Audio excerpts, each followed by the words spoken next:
क्या आप बद्रीनाथ की कहानी जानते हैं? यह वो जगह है जहाँ शिव और पार्वती रहते थे। यह उनका घर था। एक दिन नारायण यानी विष्णु के पास नारद गए और बोले, आप मानवता के लिए एक खराब मिसाल हैं। आप हर समय शेषनाग के ऊपर लेटे रहते हैं। आपकी पत्नी लक्ष्मी हमेशा आपकी सेवा में लगी रहती हैं और आपको लाड करती रहती हैं। इस ग्रह के अन्य प्राणियों के लिए आपकी अच्छी मिसाल नहीं बन पा रहे हैं। आपको सृष्टि के सभी जीवों के लिए कुछ अर्थपूर्ण कार्य करना चाहिए। इस आलोचना से बचने और साथ ही अपने उत्थान के लिए विष्णु तप और साधना करने के लिए सही स्थान की तलाश में नीचे हिमालय तक आ गए। वहाँ उन्हें मिला बद्रीनाथ, एक अच्छा सा छोटा सा घर जहाँ सब कुछ वैसा ही था जैसा उन्होंने सोचा था। साधना के लिए सबसे आदर्श जगह मिली तो उन्हें यही लगी। वह उस घर के अंदर गए। घुसते ही उन्हें पता चल गया कि यह तो शिव का निवास है और वह तो बड़े खतरनाक व्यक्ति हैं। अगर उन्हें गुस्सा आ गया तो वह आपका ही नहीं खुद का भी गला काट सकते हैं। ऐसे में नारायण ने खुद को एक छोटे से बच्चे के रूप में बदल लिया और घर के सामने बैठ गए। उस वक्त शिव और पार्वती बाहर कहीं टहलने गए थे। जब वे घर लौटे तो उन्होंने देखा कि एक छोटा सा बच्चा जोर जोर से रो रहा है। पार्वती को दया आ गई। उन्होंने बच्चे को उठाने की कोशिश की।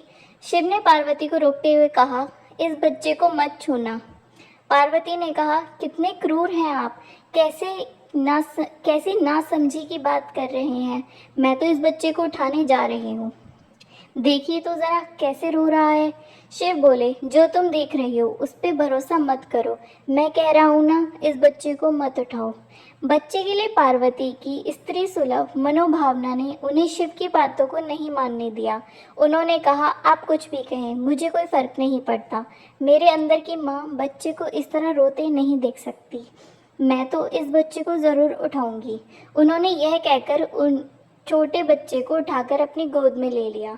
बच्चा पार्वती की गोद में आराम से था और शिव की तरफ बहुत ही खुश होकर देख रहा था। शिव इसका नतीजा जानते थे, लेकिन करें तो क्या। इसलिए उन्होंने कहा, ठीक है, चलो देखते हैं क्या होता है। पार्वती ने बच्चे को खिला पिलाकर चुप किया और वहीं घर पर छोड़कर खुद शिव के साथ गर्म पानी से स्नान के लिए बाहर चली गईं। वहाँ पर गर्म पानी के कुंड हैं। उसी कुंड पर स्नान के लिए शिव पार्वती चले गए।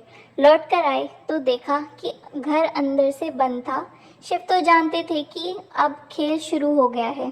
पार्वती हैरान थी कि आखिर दरवाज़ा किसने बंद किया। शिव बोले, मैंने कहा था ना, इस बच्चे को मत उठाना। तुम बच्चे को घर के अंदर लाई और अब उसने अंदर से दरवाज़ा बंद कर लिया। पार्वती ने कहा, अब हम क्या करें। शिव के पास दो विकल्प थे। एक, जो भी उनके सामने है उसे जलाकर भस्म कर दें, और दूसरा, वे वहाँ से चले जाएं और कोई दूसरा रास्ता ढूंढ लें। उन्होंने कहा, चलो कहीं और चलते हैं, क्योंकि यह तो तुम्हारा प्यारा बच्चा है, इसलिए मैं इसे छू भी नहीं सकता। मैं अब कुछ कर भी नहीं सकता। चलो कहीं और चलते हैं। इस तरह शिव और पार्वती को अवैध तरीके से वहाँ से निष्कासित कर दिया गया। वे दूसरी जगह तलाश करने के लिए पैदल ही निकल पड़े। दरअसल बद्रीनाथ और केदारनाथ के बीच एक चोटी से दूसरी चोटी के बीच सिर्फ 10 किलोमीटर की दूरी है। आखिर में वह केदार में बस गए और इस तरह शिव ने अपना खुद का घर खो दिया।